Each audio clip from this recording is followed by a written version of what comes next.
on, India has now registered a major boost in digital empowerment. The government surpassed the digital literacy target under Mantri Gramin digital Abhiyan. Training has now been imparted to over 6.39 crore rural citizens, which is well beyond the target to train 6 crore citizens.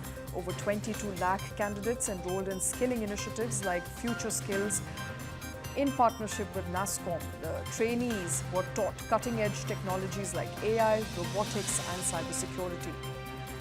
Now, meanwhile, the Pradhan Mantri Kaushal Vikas Yojana has trained about 25.7 lakh youth and certified over 15 lakh trainees in areas like AI and cybersecurity.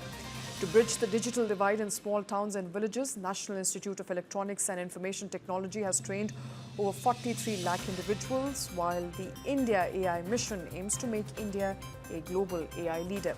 From innovation hubs and startup incubators to AI skilling in schools through Youth for Unnati and Vikas, AI is training schools and school students from classes 8 to 12th. The government is actively building a future-ready workforce to ensure that no Indian student is left behind in the digital revolution.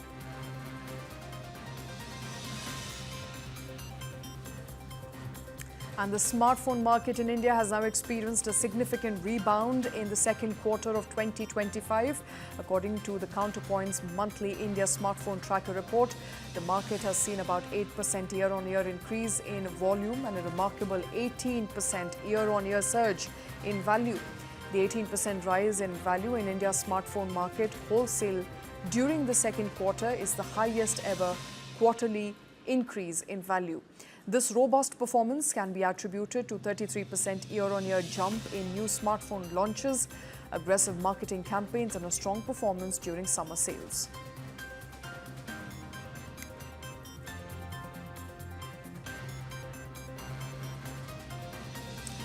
Indian Railways earned over 3,129 crore rupees in financial year 25 through land monetization, marking a growth of 16% over the last financial year. Addressing the Parliament, Railways Minister Ashwini Vaishnav said that the ministry has now recorded a 21.5% compounded annual growth rate over the last 3 years from its land usage. Over 1% of railways, which is 4.9 lakh hectare land, is commercially utilized and a vast potential remains untapped.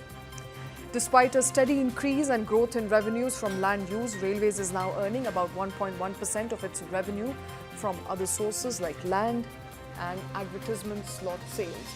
According to reports, over 62,000 hectare of railway land is lying vacant.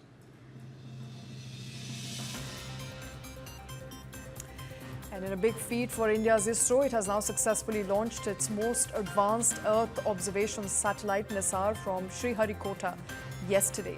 Jointly developed by ISRO and NASA, NISAR satellite is a synthetic aperture radar designed to provide a detailed view of the Earth to observe and measure some of the planet's most complex processes, including ecosystem disturbances, ice sheet collapse, natural hazards, and sea level rise in groundwater rise and issues as well.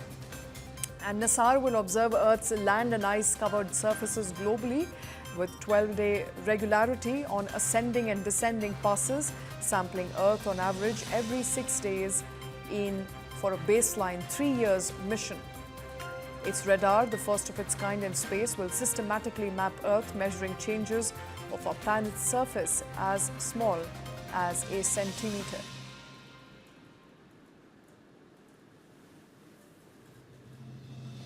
A big boost to Indian exporters. India's seafood exports to the UK is set to increase 70% in growth under the new free trade deal. The FTA signed during Prime Minister Modi's UK visit on 24th of July is expected to boost exports of labour-intensive items such as gem jewellery, marine products and leather.